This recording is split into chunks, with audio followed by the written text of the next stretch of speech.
okay na. Medyo galing sa pag-iyak. Grabe yung kaba ko. Tapos, yung kaba ko, talagang dumadagundong napalitan nung sobrang galak, sobrang tuwa. Naiyak ako. Nakaka-touch yung mga nangyayari sa paligid-ligid. Kasi, yung tao na sadlak sa dusa at sa hirap, yung tao na gupo na, subsob na, sinusubsob pa, saan nga ba hahawak? At saan nga ba hahanap ng saklolo, di ba? Ang saya-saya, ang ganda-ganda ng resulta ng eleksyon sa Bungabon, Nueva Ecija. Congratulations po, Mayor Ricardo Padilla.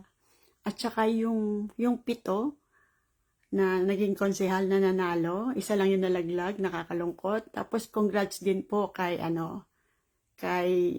Vice Mayor, yung mabait at gwapo na batang-bata pa na si Vice Mayor Christian Padilla. Ayan, basta ganon. Deo, congrats din. Hi, Ameline Reyes Enriquez. Hi, Insan. Thank you for watching. Hindi ako mahinto sa pag-iyak kanina nung pinapanood ko yung mga live. Kasi, kung matatalo si Mayor Ricardo Padilla, talong-talo ako. Babalik ako dun sa pagkakalugmok. Ibinangon niya ako Mababalik yung dating pagdurusan ng pamilya ko. Kung hindi mananalo si Mayor Ricardo Padilla. Kaya naman, yung munti kong maitutulong during the campaign, talagang sige ako. Sabi ko nga sa Diyos, Lord, pag natalo si Mayor Ricardo Padilla, muli ba nilang dadapurakin ang pagkatao ko sa bayan ng Bungabon? Muli ba nila akong isusubsob, ingungudngud? Pati yung mga anak ko. Masyado akong emotional kasi masyado akong apektado ng politika sa bayan ko. Umalis ako sa Bungabon na talagang halos gumagapang. Ngayon, andito na ako sa Amerika. Dala-dala ko pa rin yung bigat kasi hindi nga continuous yung positions ng mga politicians. Every 3 years nagpapalit. So, at the end of the 3rd year ng kanilang term, nandun na yung takot uli. Mauupo ba uli yung mga politiko na dumapurak sa akin? Yung mga politiko na dinuduran ako? Di ba? Kaya sobra yung takot ko. Kaya nung hanap ako ng hanap sa Facebook ko kung sino yung magla-live. Kasi ang hirap mag-rely doon sa pinost lang. Ang akin, ang hanap ko, ano yung truth. Kaya masyado akong affected talaga. Simula nung bago pa mag-eleksyon, yan na yung sinasabi ko. Ano man yung konti kong maitutulong gagawin ko. Si Mayor Ricardo Padilla, ginagalang niya lahat. Lahat, lalo yung tulad ko. Ako na dinuduran ng politiko, nilalait, pinagkakaisahan nila ako. Ito ako buhay na patotoo. Na mapalad ka, Bungabon, kasi muli mong inihalal si Mayor Ricardo Padilla at ang kanyang buong grupo. Congrats sa atin. Panalo tayo. Panalo ako. Hindi natin kailangan gumawa ng mga ano-anong publicity just to prove na mabuti tayong tao. Pero with Ricardo Padilla, General, ang bait ng Diyos. Mas gusto kong tawaging General si Mayor eh. Kasi nung time na dumating siya sa Bungabong na nakita ko siya, General siya eh. Yun ang tawag sa kanya. Mayor Ricardo Padilla, mananatili kang si General sa buhay ko. Ano man yung bukas, kasama mo ako lagi.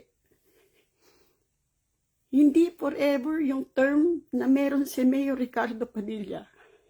3 taon uli yan. So, what comes after Mayor Ricardo Padilla? Pagdadasal ko lagi yun. Sana, laging Mayor Ricardo Padilla sa bayan ng Bungabon na hindi nanlalait. Lalo ng isang nanay eh. Elizabeth Dosayo, thank you for watching.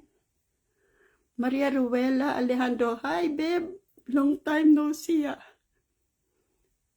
Marico Erlinda Feliciano, thank you for watching.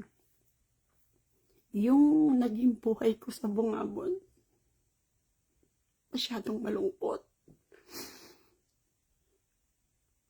Paano nga ba mabuhay yung isang babae na wala lang namang pinangarap kung hindi may taguyod yung pamilya? To the point na kahit hindi na niya kaya, kinakaya pa niya. Pinagtatakpan niyang lahat yung hirap na dinadanas niya para hindi masira yung sinasabing reputasyon.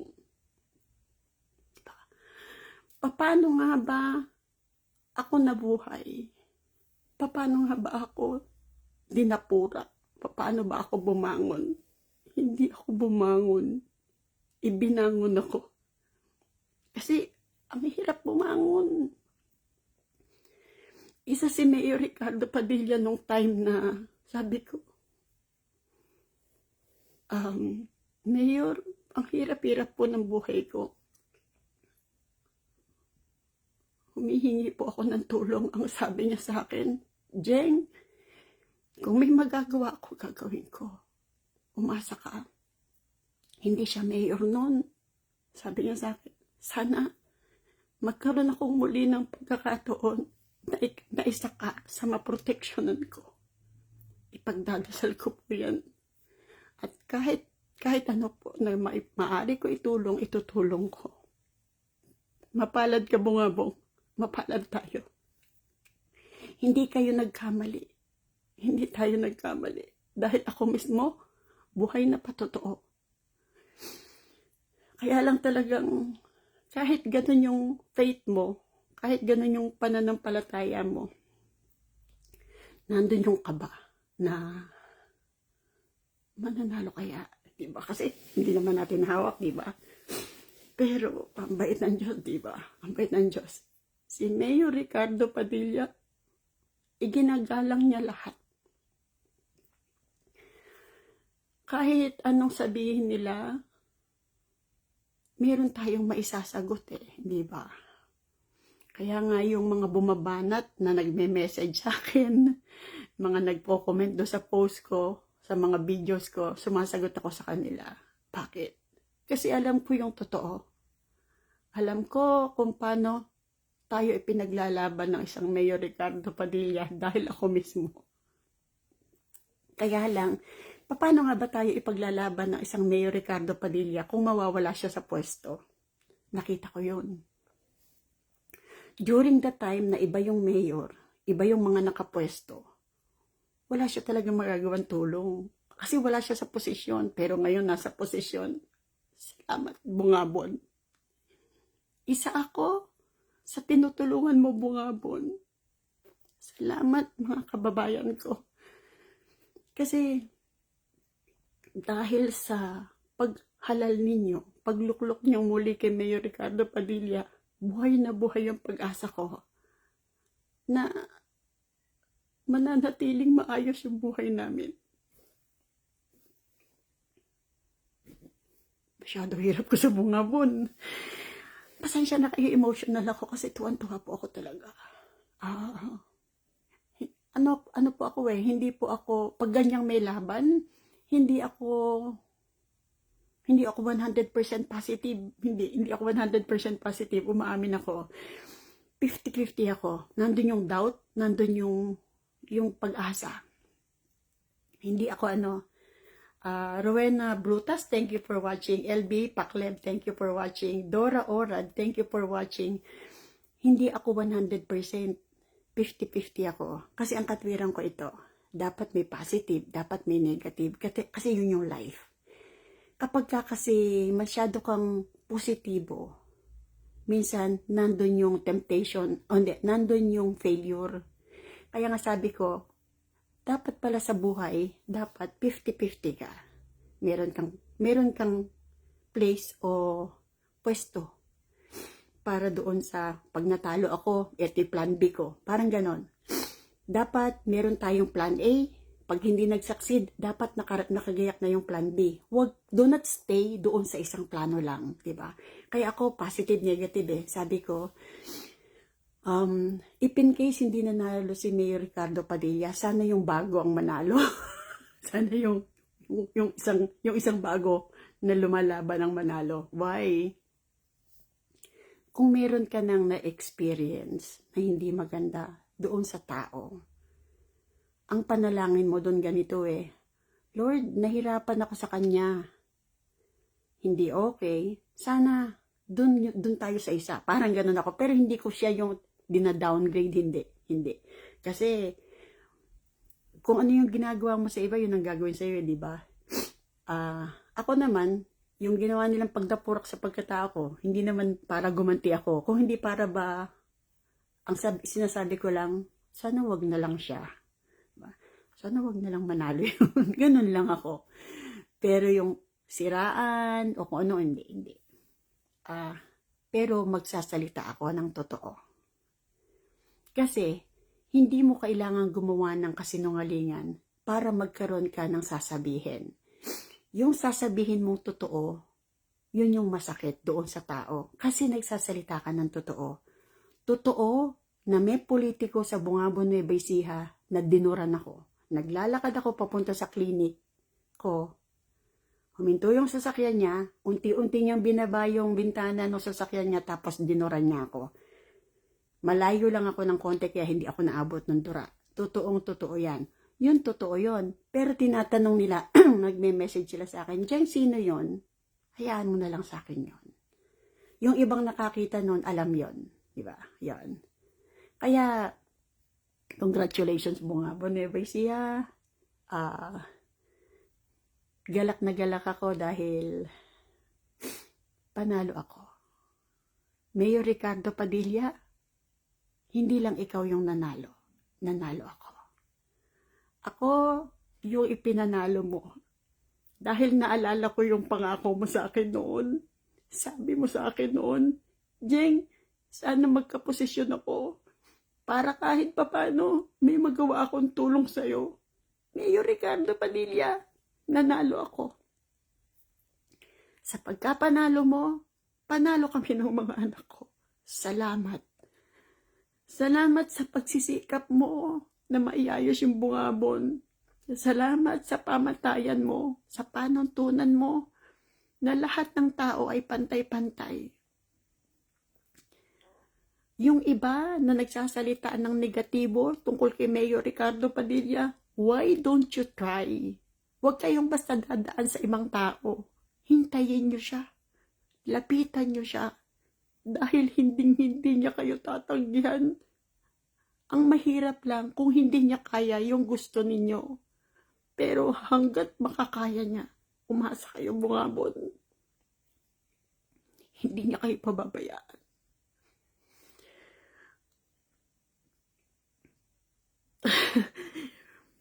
Para sa akin, siya yung naging tatay ko talaga. Si Mayor Ricardo Padilla talaga naging tatay ko. Tahimik siya sa ginagawa niya. Tahimik siyang kumikilos. Hindi ko nga nararamdaman. Pero ang nararamdaman ko, nagkaroon ng tahimik na buhay yung mga anak ko sa Bungabon, pati ako. Pag tahimik ang buhay ng mga anak mo na malayo sa'yo, tahimik ka, di ba? Ramdam na ramdam ko yung presence ni Mayor Ricardo Padilla. Salamat po, Mayor. Salamat po. You deserve. Deserve mo yan. Deserve mo yan. At deserve ng mga taga-Bungabong Nueva Ecija. Yung mayor na katulad mo. Kasama si Vice Mayor Christian Binuya. Kasama yung mga konsehales mo. Diba? Merong isang nasali, si Morales, si Gina Morales. Mabuting tao rin yun. Wala akong alam o nabalitaan na ginawa niyang masama. Congrats din, konsehala. Ito yung mga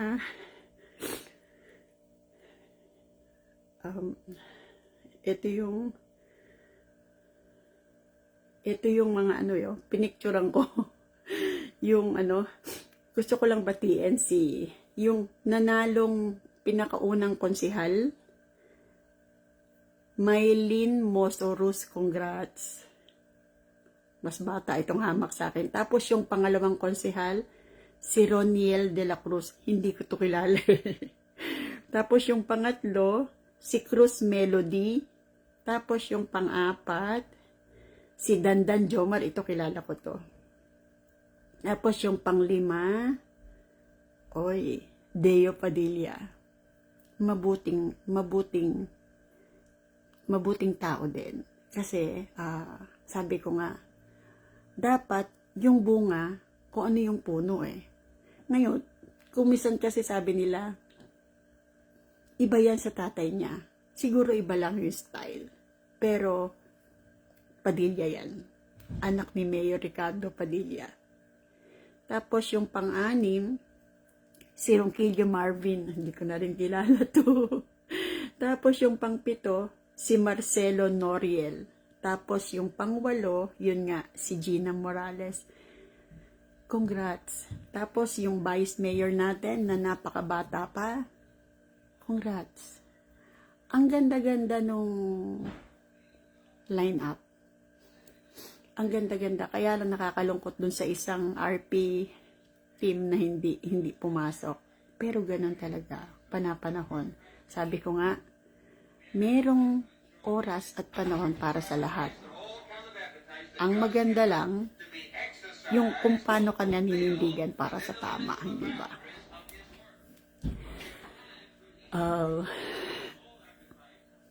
Napakasaya ko po. Kasi, yung ilang araw na hindi ako nakakatulog talaga, sabi ko, what if matalo si Mayor Ricardo Padilla? Saan ako uli dadamputin? Diba? Saan uli? Dahil, basta iba ang nakaposisyon, iba yung buhay ko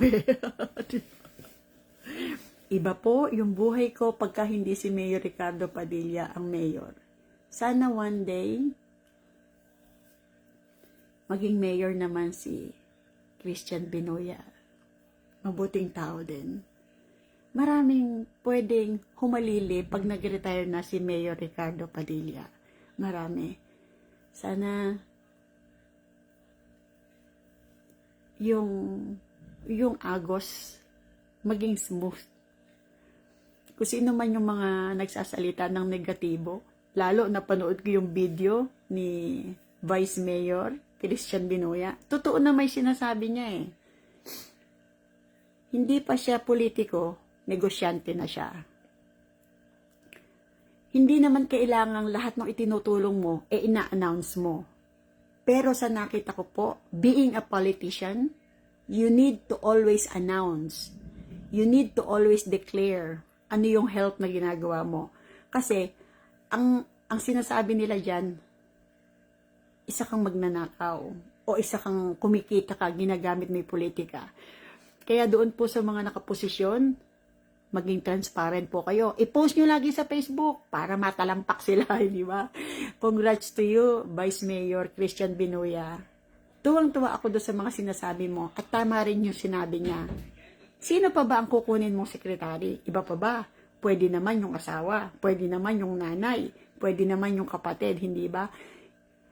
Kung yung trust mo at yung maitutulong sa'yo, within the family, why not? Pero kung nasa pamilya mo yung di-destroy sa'yo, tapon mo. Itapon mo, hindi ba? Kaya yung nung napanood ko yun, sabi ko, si Vice Mayor Christian Binuya, may mararating. Meron siyang angking galing na nakikita na.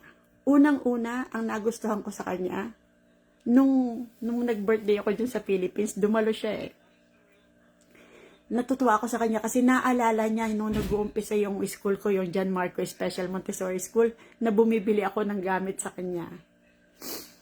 Sabi niya, naalala ko si Ate Jane, ganito, ganyan. Natutuwa ako. Kaya nga sabi ko, itong tao na to, itong bata na to, si Vice Mayor, malayo mararating. Susundan kita, Vice Mayor. Susundan kita. Asahan mo na yung journey mo, susundan ko. If ever someday, nakita kitang muli, hindi mo kailangan sabihin, Ate Jane, help. Hindi. Andito ako. Kasi, sa sobrang kasimplihan ko, sa sobrang kababawan ko, kung halimbawang dadaan ka lang sa harap ng bahay ko at lilingon ka, tuwan-tuwa na ako doon. Kasi, ako yung taong KSP. Kulang ako sa pansin. Dahil yung iba, dinadapurak ako. Sa halip na mapansin yung ginagawa ko, maganda. Sa tingin ko naman maganda, hindi ba? Yung pagiging vlogger ko, pipitsuging vlogger, pag nagko-comment ako doon sa mga vloggers na sinusundan ko, tulad yan, meron palang kumakandidatong senator na isa sa kanyang gusto yung magkaroon ng libreng eskwelahan para sa mga disabled. Para sa mga may kapansanan. Yung school ko nagbibigay ako ng libre doon sa school ko para sa disabled. Libreng damit, libreng uniform, libreng sapatos, libreng bag-libre lahat, pati pagkain, pati hatid sundo.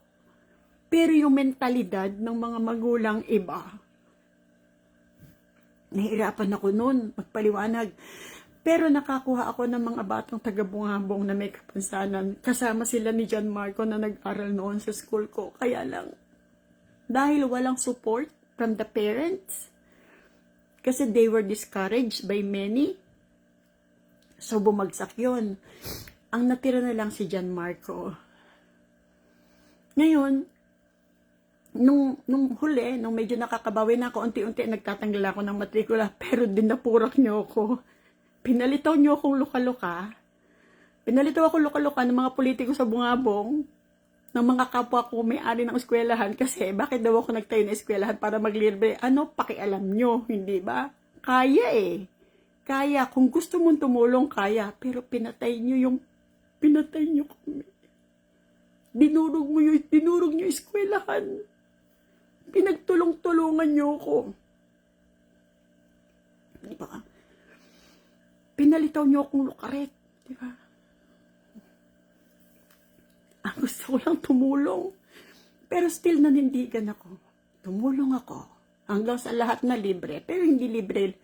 Matrikula lang. Pero miscellaneous, magbabayad ka. Uniform, magbabayad ka. Libro, ganun. Hanggang sa maraming pumasok na mahihirap. Hindi makabayad. Nabaon. Yung bang ganun. Naipon yung utang. Parang ganun. Hindi ko alam kung paano yung gagawin pa kasi my hands are full. Punong-puno na yung kamay ko. Ang dami ko nang dala-dala. Pero still, pinaglaban ko yung school. Nadrul, thank you for watching. Aris Pahemna, thank you for watching. Imelda de Guzman, Kahukom, thank you for watching. So, dumating yung time na talagang lumalaban yung school. Maganda yung nagiging product kasi magagaling yung mga bata hanggang sa nasunog. Pero bago ako nasunugan, nagkaroon ng matinding dagok sa married life ko, di ba? Alam lahat ni Mayor Ricardo Padilla yon kasi umiiyak ako sa kanya. Sabi ko nga sa inyo, para kung naging tatay si Mayor Ricardo Padilla. Yung hindi ko maiiyak sa iba, naiiyak ko sa kanya.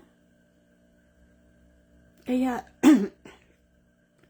kung ano man yung sinasabi ng iba, wala akong pakialam doon. Basta ako po, sabi ko nga, whatever na maging laban ni Mayor Ricardo Padilla, sasamahan ko siya. Hindi dahil sa tulong lang niyang ginagawa sa akin, kung hindi dahil sa nakita kong personalidad niya.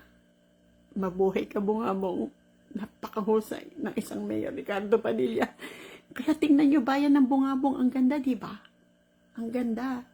Hindi dahil sa ibang mayor, dahil yan kay Mayor Ricardo Padilla.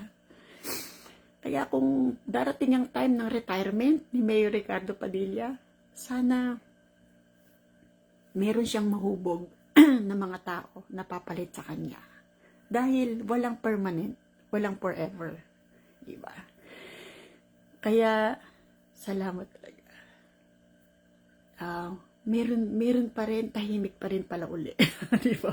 Kasi worried ako Kung natalo si Mayor Padilla, nasan kaya ngayon yung puso ko? Nasan kaya yung pag-aalala ko? Pero, nadugtungan yung peace of mind, nadugtungan yung tahimik na buhay namin ngayon. Wala man yung tatay ng mga anak ko, iniwan man ako ng asawa ko.